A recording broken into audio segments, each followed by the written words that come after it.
जय हिंद दोस्तों, Virat IAS academy के ऑनलाइन मंच पर आपका बहुत स्वागत है। आज के इस अपने लेक्चर में हम इंडियन पॉलिटी के एक बहुत इम्पॉर्टेंट टॉपिक पर डिस्कशन करने जा रहे हैं, जिस टॉपिक का नाम है सिटीजनशिप। हम इस टॉपिक को दोस्तों बहुत ज़्यादा डिटेल में डिस्कस करेंगे। इस नागरिकता वाले चैप्टर को हम बहुत ज़्यादा विस्तार से डिस्कस करेंगे। देखो, हमारा देश का जो संविधान है वो हमारे देश की टेरिटरी और वहाँ के रहने वाले लोगों पर अप्लाई होता है। इससे पहले के वीडियो में हमने यूनियन एंड इट्स टेरिटरी वाले चैप्टर को बहुत डिटेल में कवर कर लिया था, और आज के इस लेक्चर में हम डिस्कस करेंगे कि इस टेरिटरी में जो लोग रहते हैं, आज हम उन लोगों की बात करेंगे। अब देखो, आपको मालूम है कि देखो 15 अगस्त 1947 को जब हमारा देश आज़ाद हुआ था तो उसके साथ साथ बंटवारा भी हो गया था, देश का पार्टीशन भी हो गया था, और जो अनडिवाइडेड भारत था उसका बंटवारा करके इंडिया और पाकिस्तान नाम के दो देश बनाए गए थे। अब उन परिस्थितियों में, उन सर्कमस्टांसेस में लोगों का पलायन हुआ था, माइग्रेशन हुआ था। करोड़ों लोग इंडिया से पाकिस्तान चले गए थे और करोड़ों लोग पाकिस्तान नामक देश की धरती से, वहाँ की धरती से भारत में चले आए थे। और दोस्तों, बंटवारे के एक साल बाद तक भी लोगों के आने जाने पर कोई पाबंदी, कोई रोक टोक नहीं थी। कोई भी बंदा इंडिया से पाकिस्तान जा सकता था और कोई भी बंदा पाकिस्तान से इंडिया आ सकता था। अब देखो, ये जो सिस्टम था, इस सिस्टम पर एक रोक लगाने के लिए 19 जुलाई 1948 को एक परमिट सिस्टम शुरू किया गया था। 19 जुलाई 1948 को एक परमिट सिस्टम आया था। 19 जुलाई 1948 को एक परमिट सिस्टम आया था। अब इस परमिट सिस्टम का दोस्तों क्या मतलब है? मतलब अगर किसी को बॉर्डर क्रॉस करना है तो लोगों को अपनी सरकारों से परमिशन लेनी पड़ेगी। मतलब 19 जुलाई 1948 की जो तारीख है, इसके बाद भी इंडिया और पाकिस्तान के बीच में लोगों का आना जाना, लोगों का माइग्रेशन चलता रहा। लेकिन ये जो माइग्रेशन था ये अब सरकार की परमिशन से था। और दोस्तों, ये जो परमिट सिस्टम था ये एक तरह से पासपोर्ट का और वीज़ा का विकल्प था, क्योंकि देखो, दो नए नए देश बने थे तो एकदम से पासपोर्ट की सिस्टम कहाँ से पैदा हो जाएगा, एकदम से वीज़ा की व्यवस्था कहाँ से हो जाएगी, तो इन सारी चीज़ों में तो समय लगता है। और वैसे भी देखो, करोड़ों लोग माइग्रेट कर रहे थे, तो शुरुआत में काम चलाया गया, कंट्रोल किया गया शुरुआत में इस परमिट सिस्टम के थ्रू, और फिर 1950 में कहीं जाकर पासपोर्ट और वीज़ा को मैंडेटरी किया गया, ज़रूरी बनाया गया। अब अगर हम इंडिया की बात करते हैं तो देखो, बंटवारे के बाद जैसा हमने डिस्कस किया कि करोड़ों लोग पाकिस्तान नामक देश से इधर आ गए और करोड़ों लोग इधर से उधर चले गए। तो आप एक बात सोचो कि इन लोगों में ऐसे भी लोग रहे होंगे जो भारत से पाकिस्तान तो चले गए, लेकिन चंद महीने बाद किसी वजह से वापस लौट आए, किसी भी वजह से। और ऐसे भी लोग रहे होंगे जो ब्रिटिश ऑफिसर्स थे, और वो जो ब्रिटिश ऑफिसर्स थे वो भारत छोड़कर नहीं गए, वो भारत में ही बस गए दोस्तों। मतलब भारत की आज़ादी के बाद भी कुछ गोरे ब्रिटेन नहीं गए, भारत में ही रह गए। और उन लोगों के बारे में भी आप सोच सकते हो जो सैकड़ों सालों से यहाँ रह तो रहे थे, लेकिन जब देश आज़ाद हुआ तो उस समय वो लोग यहाँ नहीं थे, बल्कि वो अपने नौकरी के या अपने व्यापार के चक्कर में किसी दूसरे कंट्री में उस समय थे। तो ये जो इतने सारे डिफरेंट केसेस हैं, अब इन सारे केसेस में से आप ये सोचो कि अब इसमें से किसको नागरिक माना जाए, किसको नागरिक ना माना जाए। तो देखो, इसका तो दोस्तों बहुत ही सिंपल सा आंसर है कि कौन नागरिक बनेगा, कौन नागरिक नहीं बनेगा, इसका जो डिसीजन होगा ये संविधान ही तय करेगा। तो हम बात कर रहे हैं 1947 के आसपास की, हम 1947 के आसपास के टाइम की बात कर रहे हैं। और संविधान लागू हुआ 1947 के लगभग 2.5 साल बाद, यानी 26 जनवरी 1950 को। तो आप ये समझो कि हमने उदाहरण के तौर पर ये जो केस डिस्कस किए, तो जो जटिलताएं थी, जो मुश्किलात थी उस समय, वो इससे भी बहुत ज़्यादा थी। तो इन 2-2.5 सालों में इससे भी ज़्यादा कॉम्प्लेक्स मामले सामने आ रहे थे। तो दोस्तों, एक तरह से हमने ये एक बैकग्राउंड डिस्कस किया नागरिकता का, बंटवारे के टाइम का। तो इस बेसिक बैकग्राउंड को डिस्कस करने के बाद अब हम समझने की कोशिश करेंगे कि हमारे जो संविधान है उसका पार्ट 2 क्या है, संविधान का भाग 2 क्या है। देखो पार्ट 2 का संबंध है हमारे संविधान में नागरिकता नामक चैप्टर से, और ये जो भाग 2 है इसमें टोटल मिलाकर के 7 आर्टिकल्स हैं। कौन कौन से? आर्टिकल 5, आर्टिकल 6, 7, 8, 9, 10 और 11। और इन 7 आर्टिकल्स में ये जो शुरू के 4 आर्टिकल हैं 5 से लेकर 8 तक, ये जो स्टार्टिंग के 4 आर्टिकल्स हैं ये हमें ये बताते हैं कि 26 जनवरी 1950 को, मतलब वो तारीख जिस दिन संविधान लागू हुआ, उस दिन किस आधार पर, किस बेस पर यह तय किया गया कि कौन नागरिक है और कौन नागरिक नहीं है। वो बेस क्या था, वो आधार क्या था। और इसके बाद के जो आर्टिकल्स हैं, आर्टिकल 9 ये कहता है कि कोई भी भारत का नागरिक किसी भी दूसरे देश की नागरिकता एक्सेप्ट अगर कर लेता है तो ऑटोमेटिकली उसकी जो इंडिया की सिटीजनशिप है वो समाप्त हो जाएगी।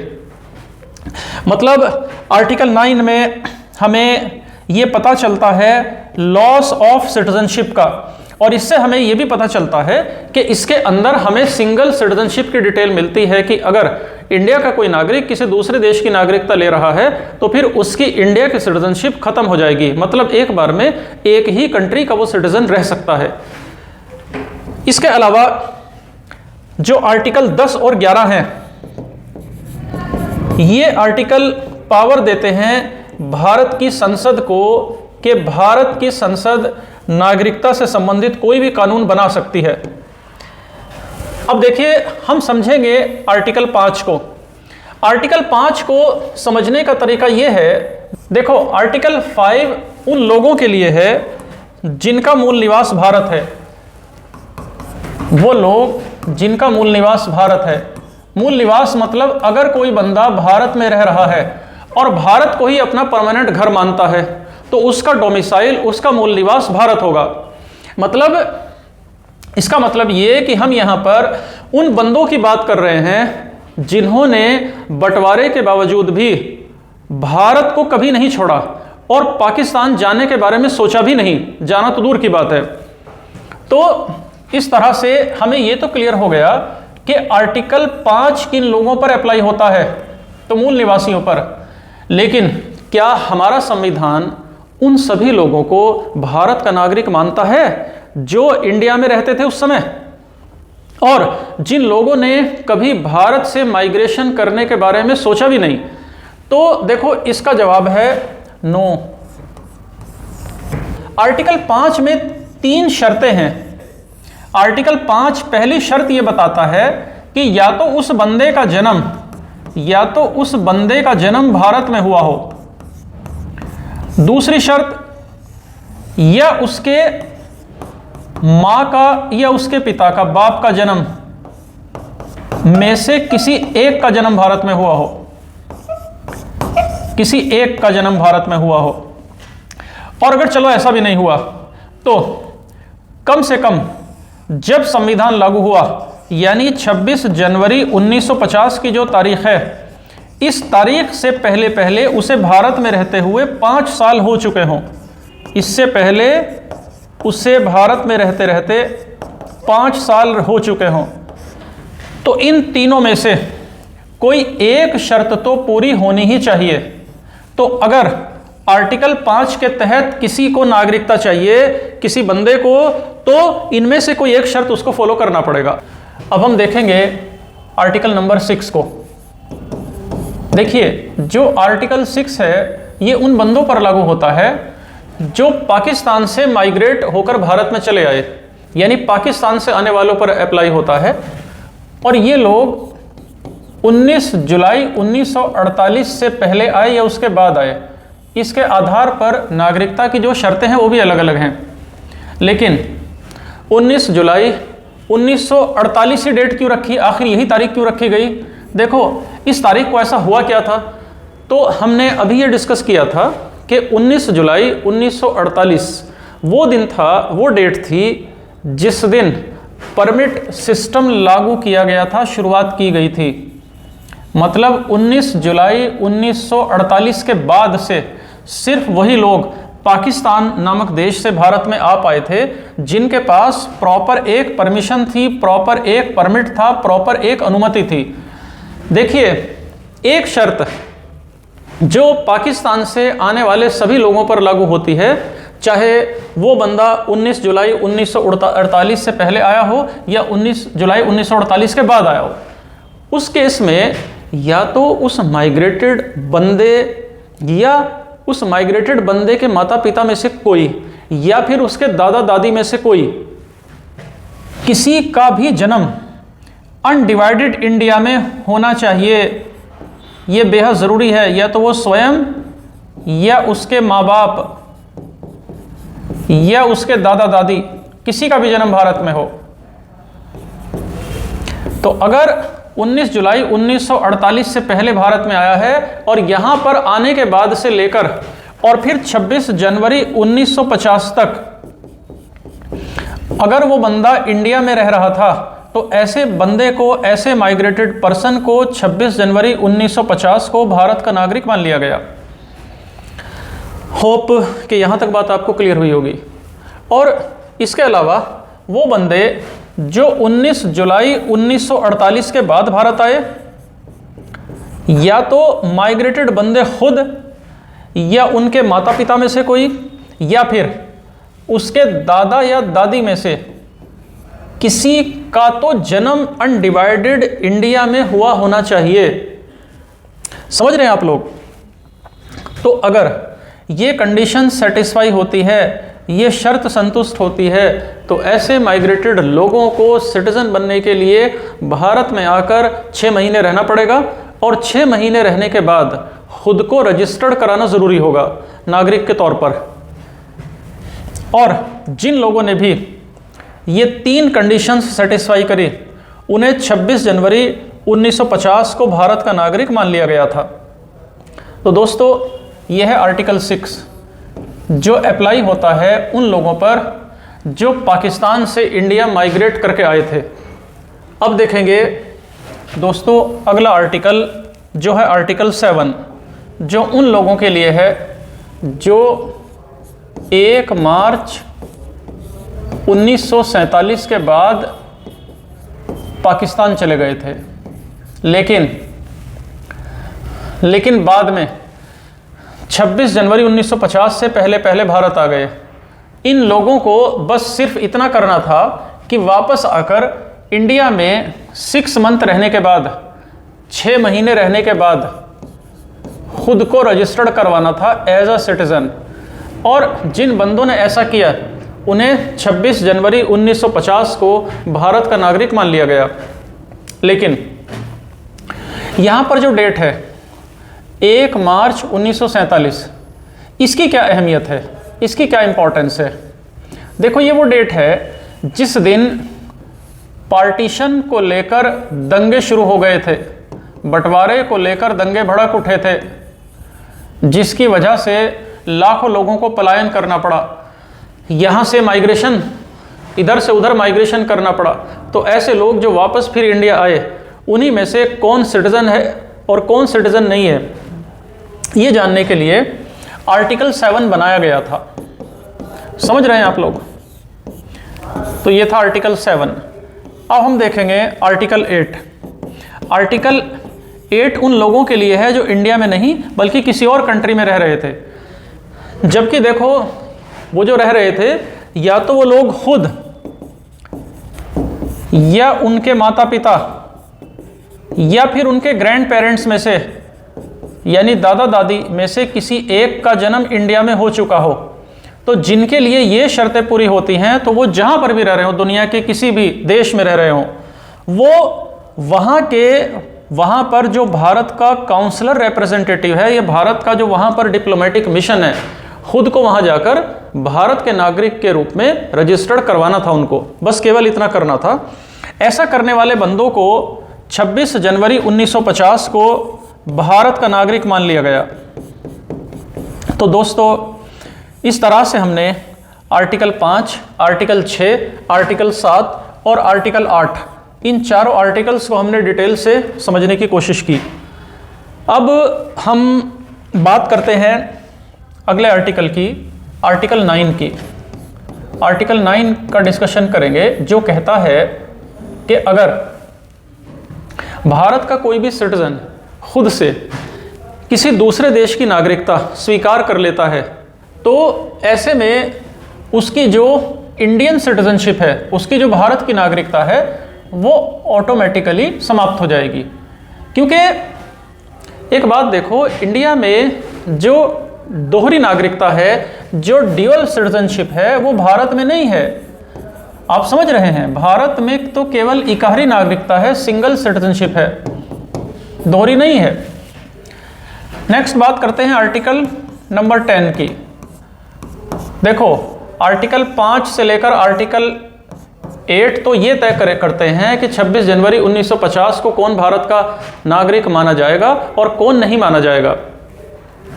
और ये बंदे जिन्हें भारत की नागरिकता मिली हुई है या मिल चुकी है, वो हमेशा भारत के नागरिक माने जाते रहेंगे जब तक कि पार्लियामेंट कोई ऐसा लॉ ना बना दे जिससे इनकी नागरिकता छीन ली जाए।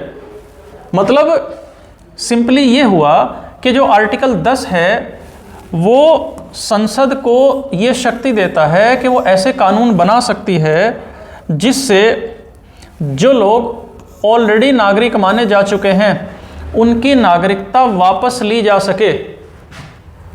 इसके अलावा आर्टिकल 11 की अगर हम बात करें, आर्टिकल 11 के अंतर्गत भारत का संविधान संसद को यह शक्ति देता है कि संसद नागरिकता को एक्वायर करने से रिलेटेड या टर्मिनेट करने से रिलेटेड, यानी नागरिकता ग्रहण करने से संबंधित या नागरिकता समाप्त करने से संबंधित कोई भी कानून बना सकती है। और इसकी ज़रूरत इसलिए पड़ी थी क्योंकि 26 जनवरी 1950 के बाद जो भी लोग भारत आए उन्हें सिटीजन माना जाए या उन्हें सिटीजन ना माना जाए, उसकी सूचना आर्टिकल 5, 6, आर्टिकल 7, आर्टिकल 8 से नहीं मिलती है। मतलब ये रेस्पॉन्सिबिलिटी संसद को सौंपी गई और इसी वजह से पार्लियामेंट ने सिटीजनशिप एक्ट 1955 पास किया था, 1955 पास किया था, नागरिकता अधिनियम 1955 पास किया, जो हमारे एग्ज़ाम के लिए बेहद इम्पॉर्टेंट है। नागरिकता अधिनियम 1955 काफ़ी इम्पॉर्टेंट है एग्जामिनेशन के लिए। अब हम देख लेंगे कि सिटीजनशिप एक्ट 1955 है क्या। अभी तक देखो हमने ये डिस्कस कर लिया कि आर्टिकल 5 से लेकर आर्टिकल 8 तक जो प्रोविजंस हैं, ये जो आर्टिकल्स हैं ये हमें ये बताते हैं, 4 आर्टिकल, कि संविधान के लागू होने के टाइम यानी कॉन्स्टिट्यूशन के जो कमेंसमेंट के टाइम पर, मतलब 26 जनवरी 1950 को कौन भारत का नागरिक था और कौन भारत का नागरिक नहीं था। मतलब 26 जनवरी 1950 या उससे पहले कौन सिटीजन था और कौन नहीं था, वो इंफॉर्मेशन हमें आर्टिकल 5 से लेकर आर्टिकल 8 में लिखी गई बातों से पता लगती है। और 26 जनवरी 1950 के बाद ये बिल्कुल सिमिलर जानकारी हमें पता लगती है सिटीजनशिप एक्ट 1955 से, नागरिकता अधिनियम 1955 से। अब ये जो नागरिकता अधिनियम 1955 है, ये एक्ट, ये कानून हमें ये बताता है कि इंडिया की सिटीजनशिप किस तरह से एक्वायर की जा सकती है और किस तरह से भारत की नागरिकता को छोड़ा जा सकता है, लूज़ किया जा सकता है, उसका त्याग किया जा सकता है। तो सबसे पहले तो हम ये बात करते हैं कि सिटीजनशिप एक्वायर कैसे की जाएगी, नागरिकता ग्रहण करने के बारे में। How to acquire Indian citizenship, मतलब भारत की नागरिकता कैसे ग्रहण की जा सकती है, पहले इसकी बात करेंगे। तो देखो, जो सिटीजनशिप एक्ट 1955 है, ये हमें नागरिकता को ग्रहण करने के 5 तरीके बताता है। अगर किसी बंदे का जन्म इंडिया में हुआ है तो उसके लिए कैटेगरी है जन्म वाली, और अगर बंदे का जन्म इंडिया के बाहर हुआ है लेकिन उसके माता पिता इंडियन हैं तो ऐसे बंदों के लिए है ये bye decent category. Bye decent category वंश परंपरा किसके लिए है? जिनका जन्म भारत से बाहर हुआ हो, जन्म भारत से बाहर लेकिन माता पिता इंडियन है, माता पिता भारतीय हैं, उनके लिए है। और नेक्स्ट कैटेगरी काफ़ी ज़्यादा इंटरेस्टिंग है, ये है सिटीजनशिप बाय रजिस्ट्रेशन, मतलब पंजीकरण से नागरिकता लेना। तो देखो ये वाली जो कैटेगरी है ये उन बंदों पर लागू होती है जिनका जो ओरिजिन है, जिनका जो उद्भव है, उनकी यानी जिनकी जड़ें भारत में हैं लेकिन वो आज की तारीख में दूसरे देश के नागरिक हैं। जड़ें भारतीय हैं लेकिन रहते दूसरे देश में, नागरिक दूसरे देश के हैं। चौथी कैटेगरी है देशीकरण से, नेचुरलाइजेशन से नागरिकता लेना। ये जो कैटेगरी है ये कैटेगरी उन फॉरेनर्स के लिए है, उन विदेशियों के लिए है जो भारत के नहीं हैं लेकिन भारत की नागरिकता लेना चाहते हैं। मतलब कोई भी विदेशी बंदा जो भारत का नहीं है, जिसका भारत से कोई मतलब पहले कभी नहीं था, तो ऐसा कोई फॉरेनर जिसकी जड़ें तो भारत में हैं उसके लिए तो है रजिस्ट्रेशन, पंजीकरण है। लेकिन ऐसे बंदे जो फॉरेनर हैं लेकिन इंडियन ओरिजिन के नहीं हैं, वो इंडिया के सिटीजनशिप ले सकते हैं बाय नेचुरलाइजेशन या देशीकरण से। इंडियन ओरिजिन का क्या मतलब है? इंडियन ओरिजिन को हम समझेंगे अभी अपने लेक्चर के अगले हिस्से में कि इसका मतलब है क्या। तो इंडियन ओरिजिन किसे कहते हैं, यानी PIOs, person of Indian origin किसे कहते हैं। और अंतिम कैटेगरी आप देख लीजिए कि किसी दूसरे देश का अधिग्रहण करने से, मतलब अगर भारत किसी क्षेत्र को एक्वायर कर ले, किसी एरिया को एक्वायर कर ले, तो उस एरिया में रहने वाले लोग इस कैटेगरी के द्वारा सिटीजनशिप ले सकते हैं, भारत की नागरिकता प्राप्त कर सकते हैं। तो दोस्तों ये हमने एक बेसिक ओवरव्यू ले लिया, अब हम इनको थोड़ा सा डिटेल में हम इनको जान लेंगे। तो देखो डिटेल के साथ हम डिस्कशन करेंगे। देखो इसमें पहली कैटेगरी आप देख लीजिए, पहली कैटेगरी है जन्म से या बाय बर्थ। हमने डिस्कस कर लिया कि ये उन लोगों के लिए है जिनका जन्म भारत में हुआ, लेकिन शर्त यह है कि अगर उस संतान का जन्म 26 जनवरी 1950 से 1 जुलाई 1987 के बीच हुआ है। ये दो तारीखें बड़ी इंपॉर्टेंट है, इस पर ध्यान दीजिए।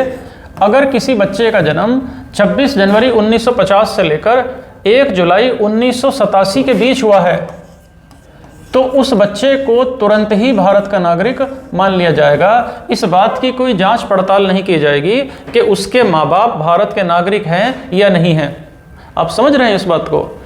दूसरा क्लॉज, लेकिन अगर बच्चे का जन्म 1 जुलाई 1987 के बाद से लेकर और 3 दिसंबर 2004 के बीच हुआ है तो उस संतान को, उस बच्चे को भारत का नागरिक सिर्फ उस शर्त पर माना जाएगा अगर उसके माता पिता में से, उसके मदर फादर में से कोई एक भारतीय हो।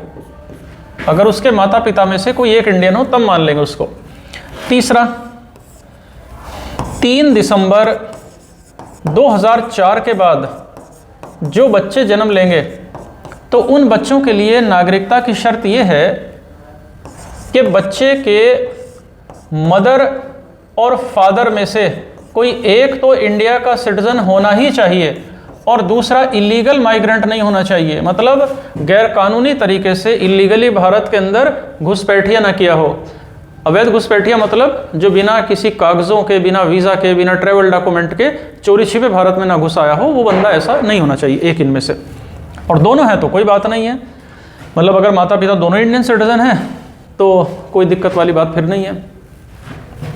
तो देखो, इसका मतलब अगर कोई भी बच्चा भारत में जन्मा और इनमें से कोई भी शर्त वो फुलफिल करता है तो उस बच्चे को भारत का नागरिक मान लिया जाएगा।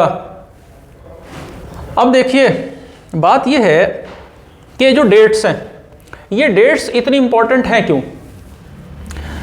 1 जुलाई 1987 से पहले जो बच्चे पैदा हुए उन्हें नागरिकता बिना इस जांच परख के दी जा रही थी कि उनके मदर फादर इंडियन सिटीजन हैं या नहीं है। इसका कोई मतलब नहीं था, माँ बाप कहीं के भी हों। लेकिन 1 जुलाई 1987 के बाद पेरेंट्स इंडियन नागरिक हैं या नहीं, ये इंपॉर्टेंट क्यों हो गई ये बात? तो देखिए, रियलिटी में क्या हुआ कि जो सिटीजनशिप एक्ट 1955 है, ये संसद ने कई बार इसमें अमेंडमेंट किया। जैसे इसको अमेंडमेंट किया 1957 में, 1955 के बाद इसको अमेंड किया गया 1957 में, 1957 में, इसके बाद 1960 में अमेंडमेंट किया गया 1955 वाले इस कानून को, इसके बाद 1985 में, फिर 1986 में, इसके बाद 1992 में, फिर 2003 में, फिर 2005 में, फिर 2015 में, और रिसेंटली अभी 2019 में आपने देखा कि CAA नाम का कानून आया था, तो ये भी 1955 वाले एक्ट में ही अमेंडमेंट करके आया था। तो इस तरह से आप देखो कि 1955 वाला जो कानून है ये अभी तक 9 बार संसद अमेंड कर चुकी है आज की डेट तक। और इन सभी अमेंडमेंट्स की वजह से ये जो कंडीशंस हैं, ये शर्तें बदलती चली गई। तो ये शर्तें जो बदली हैं ये इन्हीं अमेंडमेंट्स की वजह से बदली हैं। और इन कंडीशंस में जो भी चेंज हम देख रहे हैं वो दोस्तों इसी अमेंडमेंट की वजह से है, इन्हीं अमेंडमेंट्स का रिजल्ट है। तो इस तरह से हमने अब तक ये देख लिया कि सिटीजनशिप बाय बर्थ वाली जो कैटेगरी है वो किन किन लोगों पर लागू है और साथ साथ उसकी शर्तें क्या हैं, उसकी कंडीशंस क्या हैं। लेकिन क्या सभी लोग जिनके लिए ये एप्लीकेबल है और जो इन शर्तों को पूरा करते हैं जो बंदे, क्या उन सभी को इंडिया की सिटीजनशिप मिल सकती है? तो इसका जवाब है बिल्कुल भी नहीं। यहाँ पर देखो कुछ एक्सेप्शंस भी हैं, कुछ अपवाद है। एक्सेप्शंस क्या हैं? देखो, जो दूसरे कंट्री के राजदूत, डिप्लोमेट्स, एम्बेसडर्स भारत में रहते हैं, अगर उनकी संतान भारत में पैदा होती है तो उनको भारत की नागरिकता नहीं मिलेगी। और इसी के साथ साथ ऐसे देश जिनके साथ भारत का वॉर चल रहा है, लड़ाई चल रही है, उन देशों के नागरिकों के बच्चे अगर भारत में जन्म लेते हैं तो उन्हें भी नागरिकता नहीं मिलेगी, बिल्कुल नहीं दी जाएगी। ठीक है, अब बात करते हैं दूसरी कैटेगरी की, जिसका मतलब है सिटीजनशिप बाय डिसेंट या वंश परंपरा से। ये उन बंदों के लिए है जिनका जन्म भारत के बाहर हुआ, जिनका जन्म भारत के बाहर हुआ, जिनका जन्म भारत के बाहर हुआ लेकिन माँ बाप भारतीय हैं। देखो, 26 जनवरी 1950 से लेकर 10 दिसंबर 1992 के बीच पैदा हुए बच्चों को इंडियन माना गया, बशर्त कि उनके पिता भारतीय हों, सिर्फ पिता भारतीय हो। इसके अलावा 10 दिसंबर 1992 से लेकर 3 दिसंबर 2004 के बीच, 10 दिसंबर 1992 से 3 दिसंबर 2004 के बीच जो भारत से बाहर जिन बच्चों ने जन्म लिया उन्हें तभी सिटीजन माना गया अगर उनके जन्म के समय उनके मदर या फादर में से कोई एक इंडियन सिटीजन हो।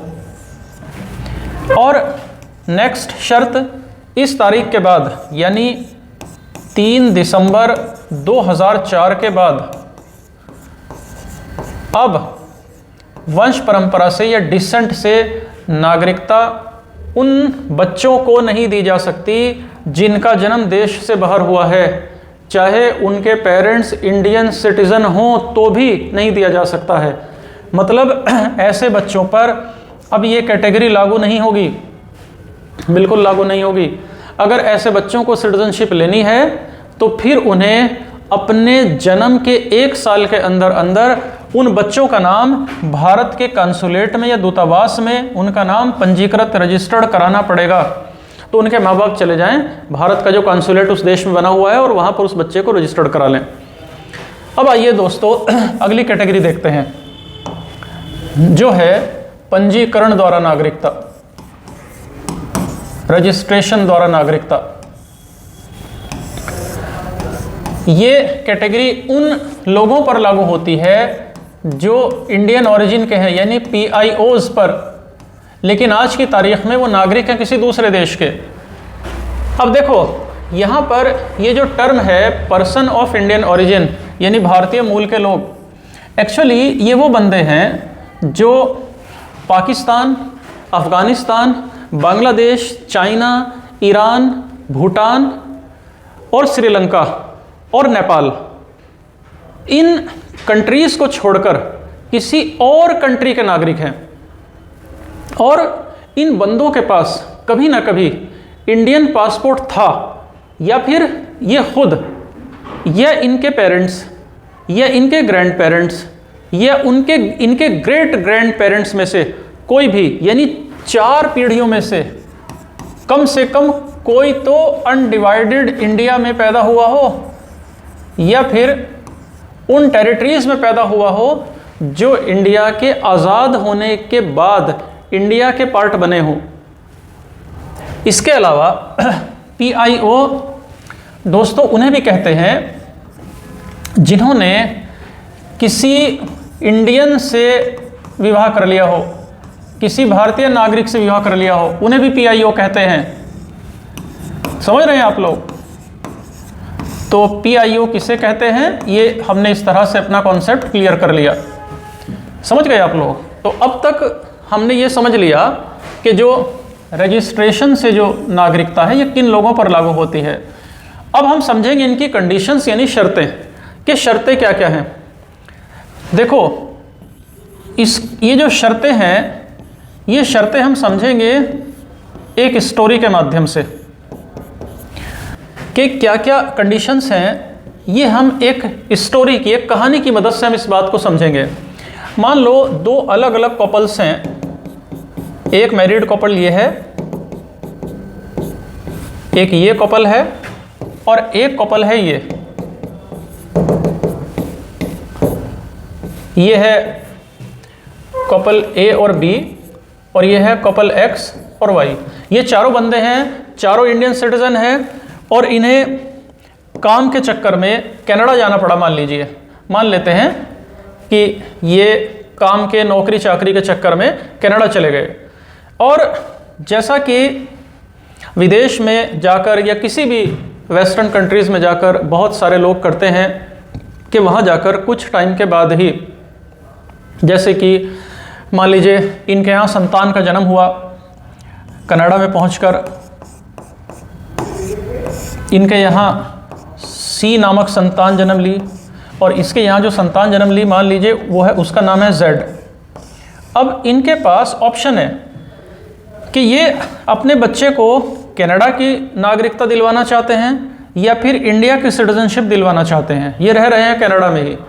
अब अगर ये अपने बच्चे को भारत की नागरिकता दिलवाना चाहते हैं तो कनाडा में जो भारत का कंसुलेट ऑफिस है ये वहाँ चले जाएं और अपने बच्चे को इंडियन सिटीजन के तौर पर वहाँ रजिस्टर्ड करा लें, पंजीकृत करा लें। तो ये है दोस्तों रजिस्ट्रेशन का पहला तरीका। तो ज़्यादातर लोग अब ऐसा करते तो है नहीं, क्योंकि सभी लोगों की ये कोशिश होती है कि अपने बच्चों को हम कैनेडियन या जहाँ भी वो पैदा हुआ, मान लीजिए अमेरिका में थे तो वहाँ की सिटीजनशिप ही दिलवा दें। तो अब इस कहानी को आगे हम ले जाते हैं।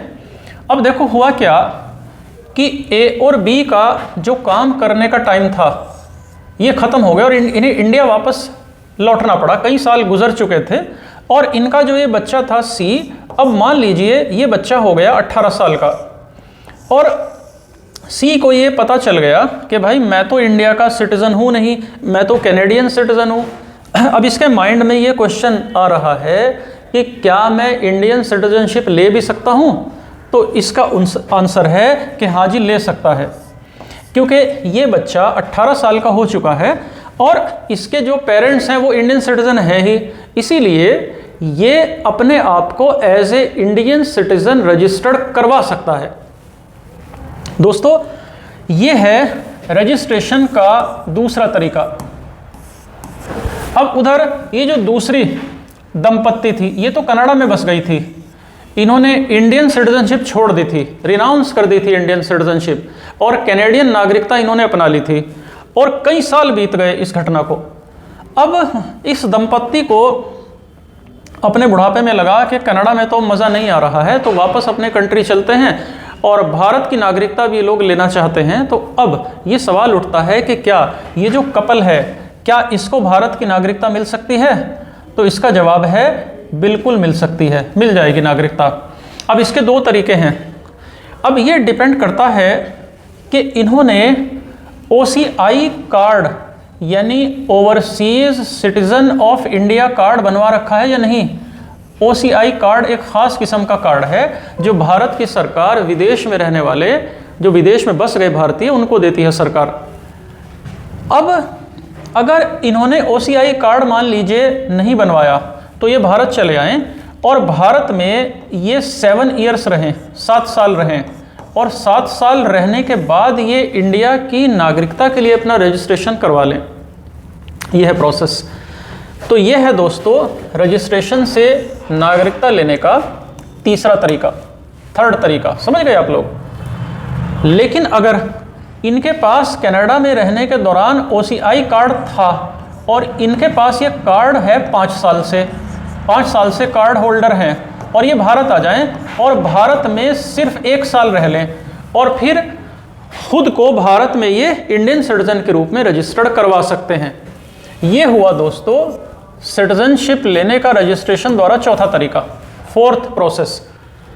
समझ गए आप लोग? अब जो इनका बच्चा है दोनों का Z, अब इसका क्या होगा? ये तो कैनेडियन सिटीजन है, क्या इसको भी इंडियन सिटीजनशिप मिल सकती है या फिर इसको इंतज़ार करना पड़ेगा कि पहले इसके माँ बाप इंडियन नागरिक बन जाएं और फिर बाद में ये अप्लाई करें? तो देखो, Z के लिए सेम कंडीशन अप्लाई होगी, यानी जो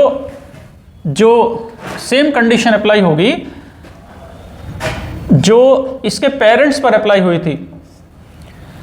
मतलब इसके पास भी OCI कार्ड है या नहीं है। इसके अलावा Z के लिए एक क्लॉज और है और वो क्लॉज ये बोलता है कि अगर कोई बंदा 18 साल का हो चुका है और इसके मदर या फादर में से पहले कोई इंडिया का सिटीजन था, मतलब अभी होने की ज़रूरत नहीं है, अगर पेरेंट्स पहले इंडियन सिटीजन थे तो ये लड़का इंडिया में आकर 12 महीने रहने के बाद अपने आप को भारत के नागरिक के रूप में रजिस्टर्ड करा सकता है, पंजीकृत करा सकता है। ये हुआ दोस्तों रजिस्ट्रेशन के द्वारा नागरिकता लेने की 5वीं शर्त। तो इस पूरी कहानी की ये समाप्ति हुई। इन सब को इंडियन सिटीजनशिप मिल सकती है, बस तरीके अलग अलग हैं। लेकिन एक शर्त अभी भी छूट गई है। जब हमने पर्सन ऑफ इंडियन ओरिजिन की बात की थी तो हमने ये कहा था कि जो PIO हैं, PIO उनको भी माना जाएगा जो किसी इंडियन सिटीजन से शादी कर लें। तो ऐसे में उन लोगों के लिए कंडीशन ये है कि वो इंडिया आकर के 7 साल रहें और फिर सिटीजनशिप के लिए अप्लाई कर सकते हैं। तो दोस्तों ये हो गई रजिस्ट्रेशन के द्वारा नागरिकता लेने की छठी शर्त, छठी कंडीशन। अब आप इस कहानी को याद करो और आप ये कोशिश करके देख लो कि क्या आपको रजिस्ट्रेशन वाली जो सिटीजनशिप है आपको ये याद रहती है या याद नहीं रहती है।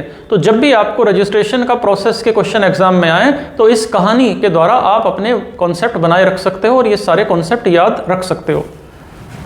अब हम दोस्तों बात करेंगे अगली कैटेगरी की, जिस कैटेगरी का नाम है सिटीजनशिप नेचुरलाइजेशन के द्वारा, सिटीजनशिप बाय नेचुरलाइजेशन यानी देशीकरण के द्वारा नागरिकता। ये जो कैटेगरी है दोस्तों, ये कैटेगरी उन विदेशियों पर अप्लाई होती है जो इंडियन ओरिजिन के नहीं हैं, उन विदेशियों पर, उन फॉरेन नेशनल्स के लिए है जो पीआईओज नहीं हैं, जो इंडियन ओरिजिन के नहीं हैं। तो इसकी कुछ कंडीशंस देखते हैं। देखो, इस कैटेगरी में, जो इस वर्ग में जो भी अप्लाई करता है उसके पिछले 15 सालों का रिकॉर्ड देखा जाता है। कितने सालों का रिकॉर्ड? 15 साल का रिकॉर्ड देखा जाता है। और ख़ास तौर से 15वें साल का रिकॉर्ड देखा जाता है, और विशेष तौर से 15वें साल का रिकॉर्ड तो देखा ही जाएगा। यानी जिस साल वो अप्लाई कर रहा है नागरिकता के लिए, और एप्लीकेंट जो बंदा है, जिस तारीख को वो एप्लीकेशन लगाएगा उससे 12 महीने पहले से वो लगातार भारत में रह रहा होना चाहिए, और उसके पहले के जो 14 साल हैं, उन 14 साल में से कम 11 साल वो इंडिया में रहा होना चाहिए, रहता हुआ होना चाहिए। तो अगर हम ऑल ओवर देखें, कुल मिलाकर देखें, तो कुल मिलाकर नेचुरलाइजेशन के तहत अगर अप्लाई करना है तो 12 साल रहना ज़रूरी है। तो ये 2 कंडीशंस हो गई। इसके अलावा और भी कंडीशंस हैं। तीसरी कंडीशन ये है कि भारत की संविधान की जो 8वीं अनुसूची है, जो 10th शेड्यूल है, इसमें 22 भाषाएं हैं। इन 22 में से कम किसी इस एप्लीकेंट बंदे को एक लैंग्वेज की ठीक ठाक जानकारी होनी चाहिए। इसके अलावा चौथा, ये बंदा एक अच्छे कैरेक्टर का होना चाहिए, इसका चरित्र उत्तम हो। और इसके अलावा ये भी देखा जाएगा कि भारत की नागरिकता मिलने के बाद क्या ये बंदा इंडिया में और ज़्यादा रहना चाहता है, नहीं, या केवल ये कि ये अपना काम निपटाया और अपना काम निपटा करके भारत से चला जाएगा। और देखो, इतना सब कुछ करने के बाद भी ये पूरा पॉसिबल है कि इस बंदे की, इस एप्लीकेंट की जो नेचुरलाइजेशन के तहत ये एप्लीकेशन लगा रहा है, तो ऐसा भी हो सकता है ना कि सरकार रिजेक्ट कर दे इसकी एप्लीकेशन। देखो, रियलिटी में बात तो ये है कि इंडिया सिर्फ उन देशों के सिटीजन्स को नेचुरलाइजेशन के तहत नागरिकता देता है जिन देशों में भारत के नागरिकों को भी नेचुरलाइजेशन के थ्रू नागरिकता मिलती हो। मतलब अगर ये बंदा किसी ऐसे कंट्री से बिलोंग करता है जहां पर इंडियंस को नेचुरलाइजेशन के थ्रू नागरिकता नहीं मिलती, तो फिर इस बात की गारंटी है कि इस बंदे की सारी मेहनत मिट्टी में मिल जाएगी। और एक बात और, अब देखो, क्योंकि भारत में अब एकल नागरिकता, सिंगल सिटीजनशिप का कॉन्सेप्ट है, इसलिए जैसे ही इस बंदे को इंडिया की सिटीजनशिप मिलेगी तो इस बंदे को अपने ओरिजिनल देश की नागरिकता छोड़नी पड़ेगी जहाँ का ही रहने वाला है। तो इस तरह से दोस्तों हमने इस नेचुरलाइजेशन की काफ़ी सारी कंडीशंस देख ली। लेकिन नेचुरलाइजेशन के कंडीशन में बहुत ज़्यादा हार्ड एंड फास्ट रूल है नहीं। कुछ ऐसे स्पेशल मामले भी हैं जिसमें सरकार इन सारी कंडीशंस को रिलैक्स कर सकती है। फॉर एग्ज़ाम्पल, मान लीजिए अगर टॉम क्रूज़ जो एक हॉलीवुड सेलिब्रिटी हैं, अगर ये भारत की नागरिकता लेना चाहते हैं तो क्या भारत सरकार इसको 14-15 साल 12 साल इंतज़ार कराएगी? तो जवाब है बिल्कुल भी नहीं कराएगी। ऐसी सिचुएशन में तो जो गवर्नमेंट है वो अपनी इन सारी शर्तों को छूट दे देगी या इन्हें वेव कर देगी, पूरा ख़त्म कर देगी इन शर्तों को। तो ऐसा भी प्रोविज़न है। तो दोस्तों इस तरह से हमने अब तक देख ली नागरिकता अधिनियम 1955 की 4 शर्तें। तो इस नेचुरलाइजेशन की कैटेगरी के बाद जो अगला प्रोविज़न है वो है citizenship by incorporation of territory. मतलब अगर भारत किसी इलाके को एक्वायर कर ले तो वहाँ रहने वाले लोगों पर ये कैटेगरी अप्लाई हो जाएगी। ऐसी सिचुएशन में भारत सरकार तभी के तभी तय करेगी कि उस इलाके में रहने वाले किस बंदे को भारत का सिटीजन माना जाएगा और किस बंदे को भारत का नागरिक नहीं माना जाएगा। अब दोस्तों ये बात करने के बाद हम सिटीजनशिप के कुछ अमेंडमेंट एक्ट के बारे में बात करेंगे। देखो, जो 1955 का ये सिटीजनशिप एक्ट है, हमने थोड़ी देर पहले भी डिस्कस किया कि संसद ने इसको कई बार अमेंडमेंट किया इसको। 1957, 60, 1986, 1992, 2003, 2005, 2015 और 2019, जो अभी हाल ही में 2019 में CAA लाकर ये सिटीजनशिप अमेंडमेंट एक्ट 2019 लाया गया। और इस पर काफ़ी हंगामा भी हुआ इस वाले एक्ट पर। 2019 के इस CAA को थोड़ा सा देख लीजिए। 2019 का जो अमेंडमेंट एक्ट आया था सिटीजनशिप का, इसका संबंध है दोस्तों 2003 के अमेंडमेंट एक्ट से, 2003 के अधिनियम से संबंध है। देखो, जो अमेंडमेंट एक्ट 2003 था, इसमें यह प्रावधान किया गया था, एक शब्द डाला गया था इसके अंदर, इलीगल माइग्रेंट, यानी अवैध रूप से देश में प्रवास करने वाले लोग। और पहली बार ये परिभाषित किया गया था कि इलीगल माइग्रेंट होते कौन हैं। तो 2003 में पहली बार ये बताया गया था कि इलीगल माइग्रेंट होते कौन हैं, और लोगों को अवैध प्रवासी बताया गया था, उन लोगों को बताया गया था जो बिना किसी प्रॉपर कागज़ों के, बिना प्रॉपर डॉक्यूमेंट के वीज़ा के भारत में घुस आते हैं। और वो लोग भी जो वीज़ा एक्सपायर होने के बाद भी भारत में छिप कर रहते हैं। तो सिटीजनशिप एक्ट 2003 के हिसाब से एक अवैध प्रवासी के लिए इनमें से कोई भी कैटेगरी लागू नहीं होती, ना तो रजिस्ट्रेशन वाली कैटेगरी, ना डेसेंट यानी वंश परंपरा वाली कैटेगरी, ना ही नेचुरलाइजेशन यानी देशीकरण वाली कैटेगरी। और जो इलीगल माइग्रेंट हैं, अगर इनके बच्चे भी भारत में पैदा होंगे तो इनके बच्चों को भी भारत की नागरिकता नहीं दी जाएगी।